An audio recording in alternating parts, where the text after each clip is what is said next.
This is a CBS News Detroit update. Good morning, I'm Meredith Bruckner. Here to look at some of the top stories we're following. The man accused of killing Detroit doctor Devon Hoover is expected to appear in court today. 34-year-old Desmond Burks is charged with first-degree murder and several other charges. He's due in court this morning for a pretrial.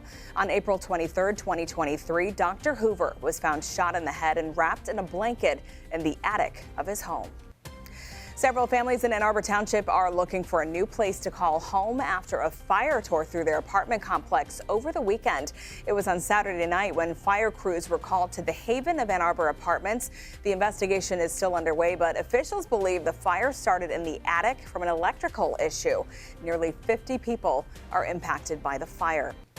A building that's been an eyesore in Detroit for the past 25 years is now completely history. The last piece of the old Mammoth building is now gone. The building itself was demolished earlier this year. On Sunday, crews removed the last piece using a crane to lift away the sky bridge that extended across Grand River Avenue near Greenfield.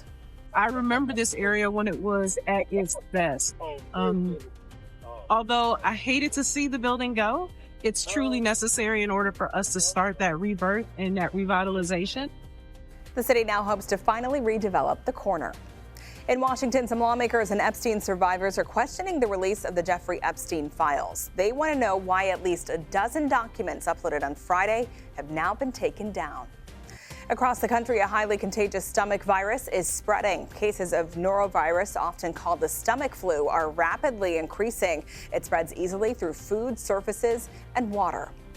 And tonight's Powerball jackpot is $1.6 billion. In a case you haven't heard, someone who bought a ticket in Grosse Pointe Farms for Saturday's drawing won $1 million. Lucky person. All right, let's check in with our next weather meteorologist, Karen Carter. Karen, what do we have on tap today? Well, we can expect a few snow showers throughout the course of today, mainly through the morning rather than through the afternoon. However, there is also a chance that we could see a little bit of a wintry mix along with this, as we could see some freezing rain along with this as well. So just be careful, especially as you're driving. But expect those snow showers. Like I said, we'll see some drier conditions throughout late this afternoon, but we'll still see that chance then for more snow and some wintry mix to move throughout this evening. We're not going to pick up much in the way of accumulation through all this, though. We could see up to a half an inch of snowfall.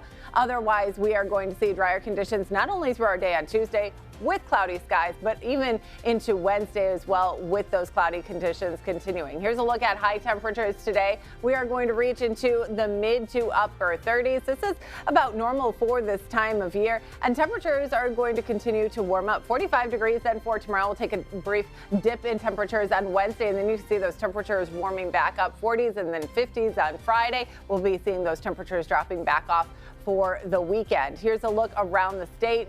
You are going away for the Christmas holiday. You can see temperatures up in Marquette, 34 and 28 on Christmas Eve and Christmas Day. Cloudy conditions still through Mackinac, even Traverse City.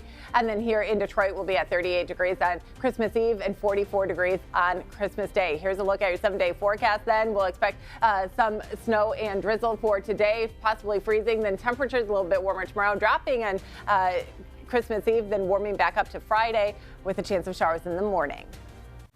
Karen, thank you. That's a look at your headlines. We'll be back later covering stories that matter to you on air and streaming on the CBS News app and Pluto TV.